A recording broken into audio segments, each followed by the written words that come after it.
Bonjour, aujourd'hui nous allons réaliser ensemble une recette de tatin au poivron et copeaux de parmesan.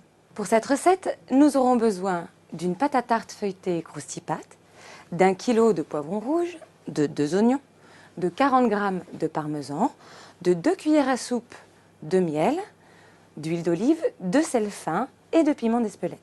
Première chose, on prépare notre garniture. On va donc éplucher les oignons et les émincer, c'est-à-dire qu'on va les couper en fines lamelles. On coupe à ras de la racine et on conserve cette racine car ça nous permettra de couper les oignons plus facilement.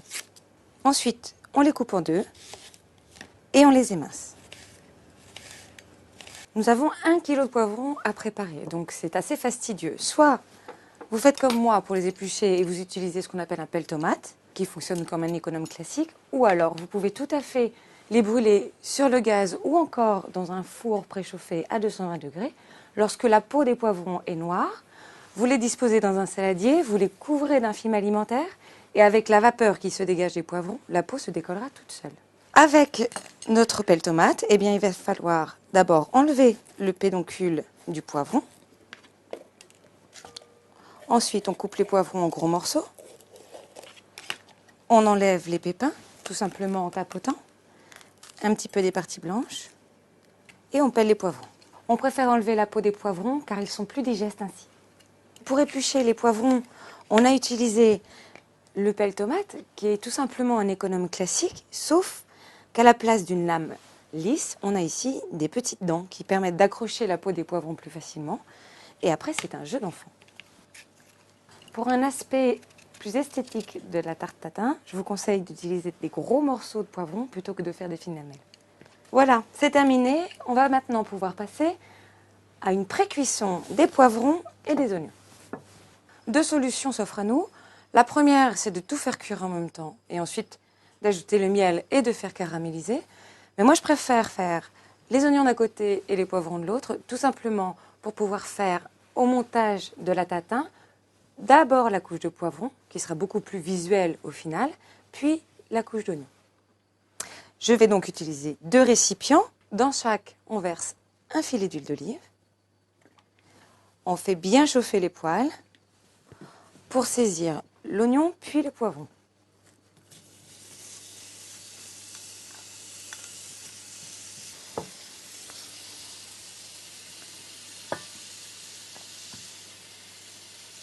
Comme on a une belle quantité de poivrons, n'hésitez pas à faire la cuisson en 2 fois.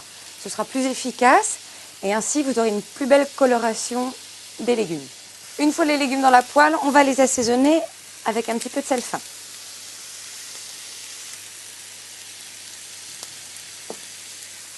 Une fois que les poivrons sont colorés et que nos oignons commencent à dorer, on va pouvoir ajouter le miel pour bien caraméliser le tout.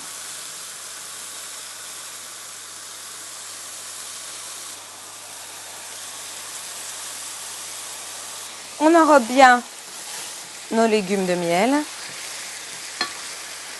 C'est ce qui va donner l'aspect caramélisé à la tatin après cuisson. On termine en ajoutant un petit peu de piment d'Espelette pour corser la recette. Voilà, les légumes sont bien colorés, bien dorés. On va maintenant les laisser tiédir pour pouvoir faire le montage plus facilement de la tatin ensuite. Et on n'oublie pas de préchauffer notre four à 200 degrés.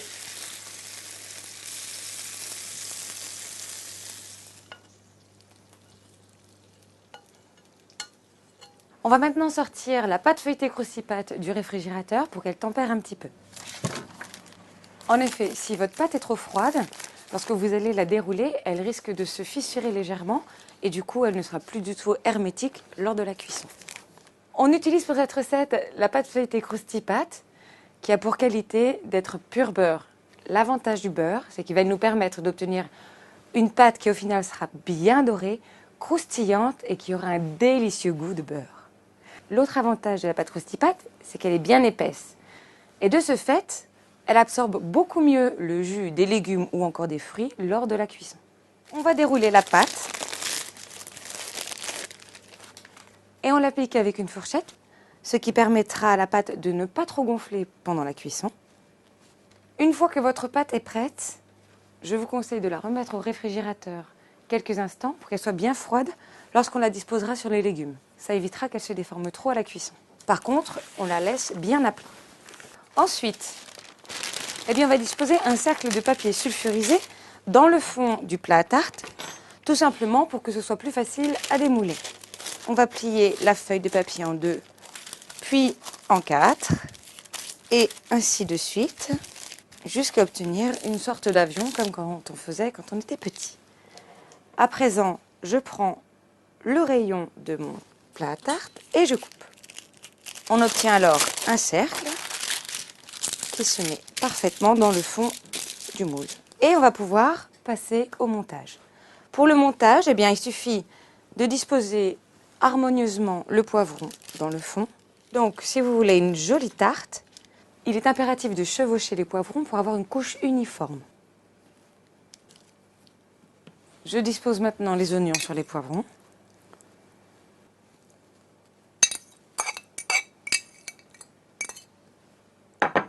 Et je vais maintenant sortir la pâte du réfrigérateur et la disposer sur les légumes. Ma pâte est bien froide, elle va donc se tenir lorsque je vais la manipuler. Ce sera plus facile pour l'étaler sur les légumes. Et à l'aide du manche de ma fourchette, par exemple, je vais faire en sorte que la pâte rentre bien entre le papier sulfurisé et mon moule à tarte. Je vous conseille de faire cette opération rapidement pour éviter que la pâte se ramollisse. Voilà, la tatin est maintenant prête. On l'enfourne aussitôt dans le four préchauffé à 200 degrés pendant une vingtaine de minutes. Après une vingtaine de minutes de cuisson, la pâte est bien dorée et croustillante. Je vous conseille de la laisser tiédir un tout petit peu pour ne pas se brûler. Mais une tarte tatin, elle se démoule à la sortie du four puisqu'elle a caramélisé et ça évite qu'elle colle ensuite en refroidissant au moule. On va maintenant disposer notre plat à tarte sur la tatin et ensuite, d'un mouvement sec et sûr, on retourne le tout. On attend un petit peu qu'elle se décolle. Éventuellement, vous pouvez taper dessus pour que ça aille plus vite. Puis on enlève le moule. On enlève délicatement le papier sulfurisé en faisant attention de ne pas décoller les lamelles de poivron. Cette tatin est une entrée ou encore un plat. Elle se déguste tiède ou encore bien chaude. Il ne reste plus qu'à la parsemer avec des beaux copeaux de parmesan. Et je vous conseille de la déguster accompagnée d'une salade de roquette à l'huile d'olive et à la fleur de sel.